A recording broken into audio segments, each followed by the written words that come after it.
Okay, so when it comes to backcountry illumination, as I call it, uh, finding your way when it's dark outside, uh, whether you're hunting, fishing, camping, hiking, surviving out in the woods, surviving a plane crash, surviving a zombie apocalypse, who knows? I found out that as helpful as these super high lumen, super bright defensive flashlights are, from it seems like every single brand is making them. As sexy and cool as those seem, they're really not all that practical. And when it comes to just general preparedness and survival, you really do have to balance cool factor with practicality and just how practical. If you were stuck in the middle of the woods, how practical would a huge 1,000 lumen spotlight be to you? If that's the only setting it has and its burn time is 45 minutes and it's heavy and it's clunky, what are its chief advantages? Well, in that scenario, not many. Now, if you're talking about search and rescue, I'm sure that light would work wonders. But at least I found out, just for all around illumination, pen lights and EDC flashlights, they're great. You can carry them in your pocket every day and you kind of forget about them. But there's one feature that they're lacking, and that's hands-free function.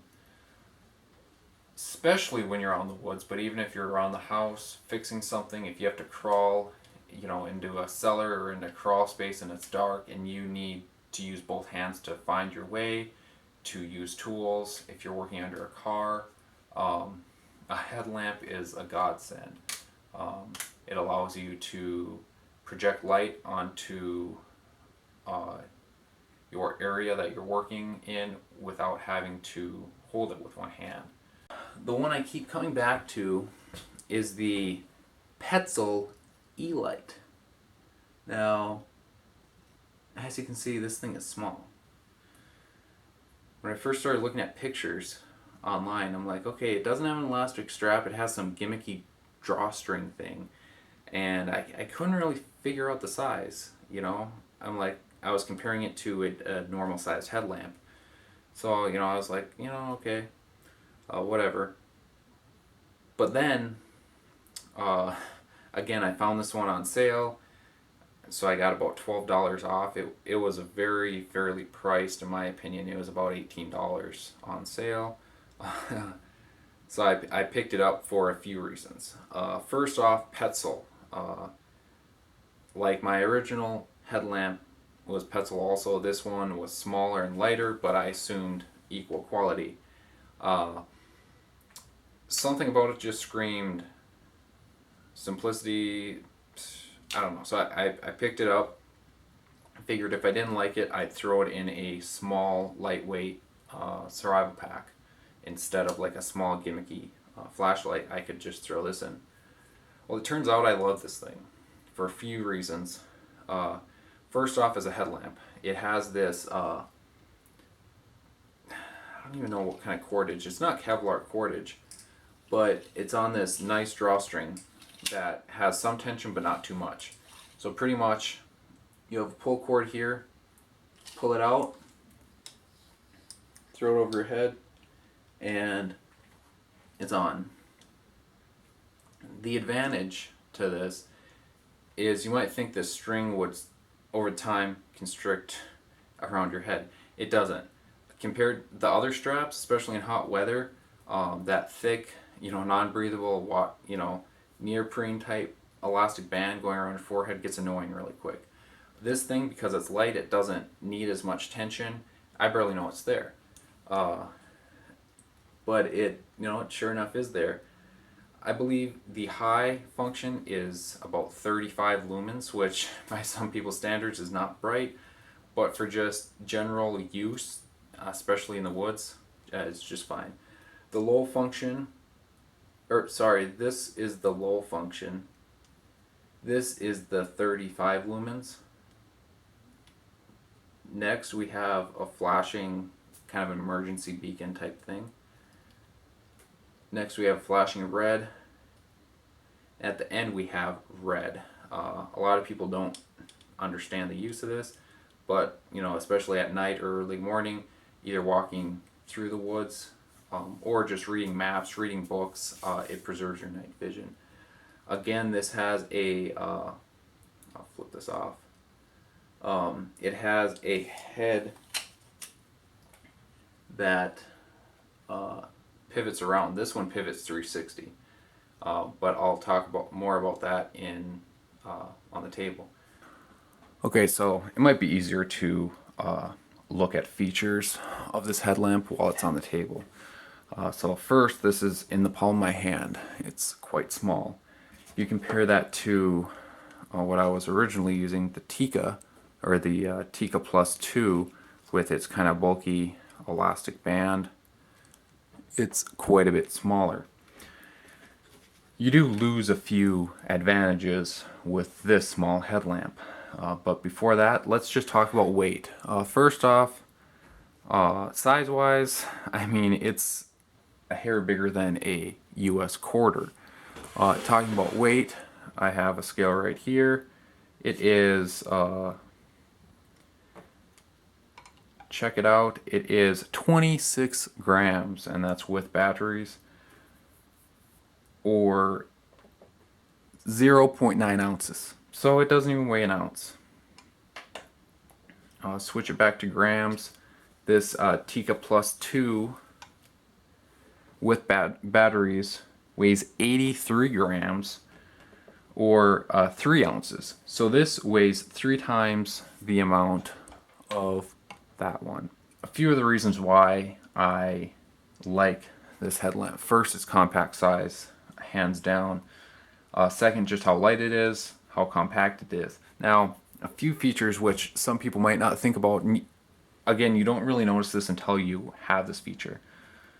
Especially in wet or cold weather, pushing this button, especially if you have gloves on, it's push it, and then like, oh, you're not pressing hard enough, so you press it again. If you press too hard, it will switch.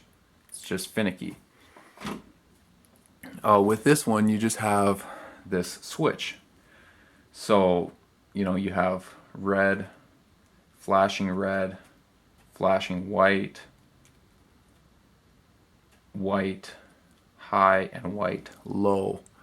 And then you have off on both sides, and then you have a lock feature, which stay tuned for that. The next reason I like this is, one, a lot of people would not think about, but you wear it like a watch. Now, especially when you're out camping, you don't want it, like, most people, they don't wear their headlamps 24/7, but, with this is literally probably lighter than many watches. For reading maps, for, finding your way to the bathroom in the middle of the night, trying to get out of the tent, you can leave it on. Hold on. If you turned it off that way, you flip it to red, and then what you can do is rotate it. So pretty much wherever your hand points, a red light points with it. So that's one immediate advantage I thought about. And I used it like this quite a bit when we were out in the woods. And then, like we talked about before, this kind of 360 degree, you can almost, flip it inside out. You can turn it any direction. So we looked at this drawstring closure. If you have Solomon shoes, I happen to have Solomon shoes, and the laces they use are kind of the same material. And my shoes, those laces have been holding up just fine. So this being a headlamp, I'm sure this cord won't be breaking anytime soon. So real quick, let's go over the rest of the specs. Like we said, it weighs 26 grams or 0.9 ounces. It takes 2 CR2032 button cell batteries, which are quite common. The high, is roughly around 30 lumens for 55 hours. Truth be told, comparing the high function of this at 30 lumens to a lot of overseas produced flashlights claiming to have hundreds of thousands of lumens, I don't find this all that much dimmer than those. And Petzl's honest about it. They say this has about, I think they say under 30 lumens. It has like 25 lumens. This thing is freaking bright, but it's bright enough. It's not too bright. The low function is 5 lumens, which is, great. Again,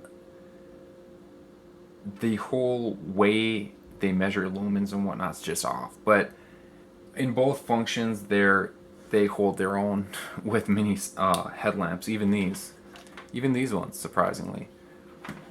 So the battery runtime on the high is 55 hours. On the low is 70 hours. The white strobe is 75 hours, and the red strobe is 30 hours, according to their website. I don't think that's accurate. I do not have the runtime on the red setting, but I would assume that it's more than, I'm assuming it's around 100 hours, but don't quote me. Well, the pros of this headlamp, at least the ones I came up with, was lightweight, compact, the dial switch, easy to put on, and you can wear it as a watch, or you can wear it on your wrist.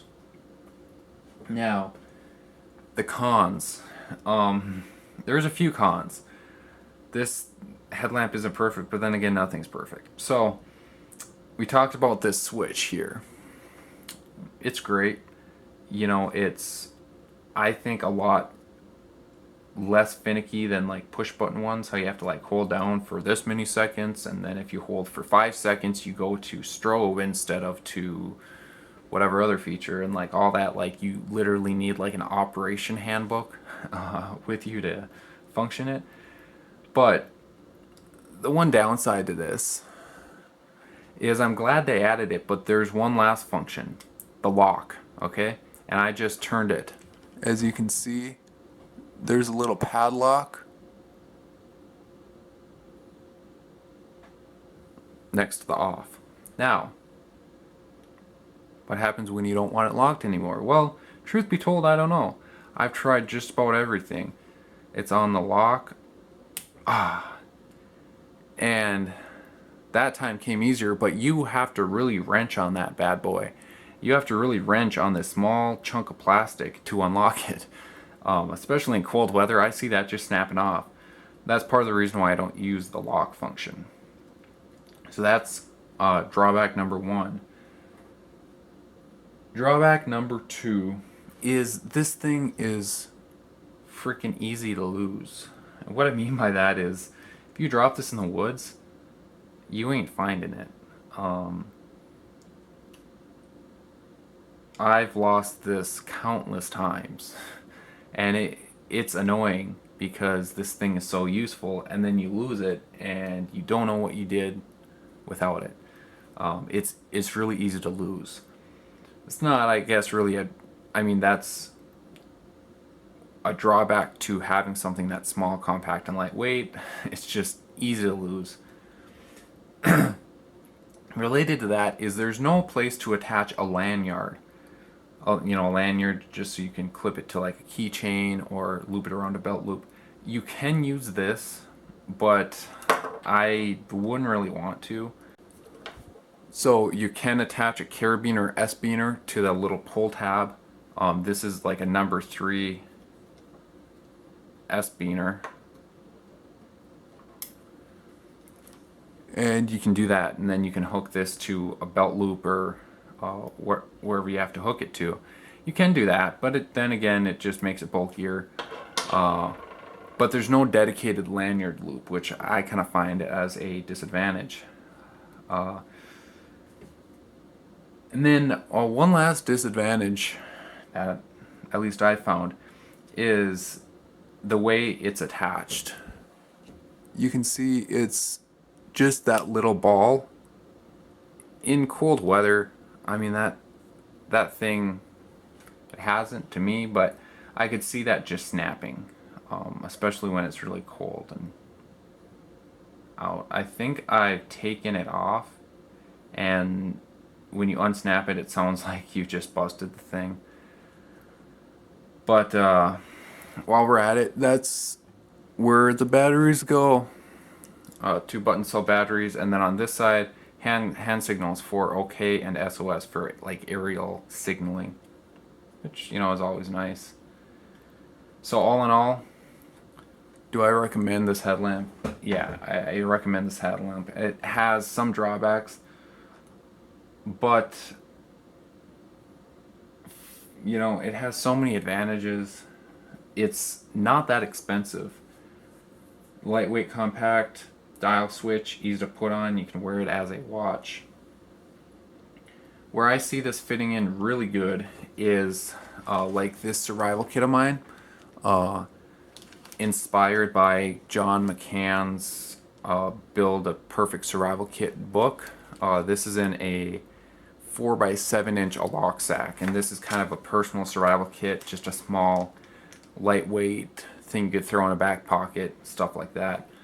This headlamp could fit in there just fine. Currently I don't have it in there because I kind of use this all the time, but it would be perfect for one of those.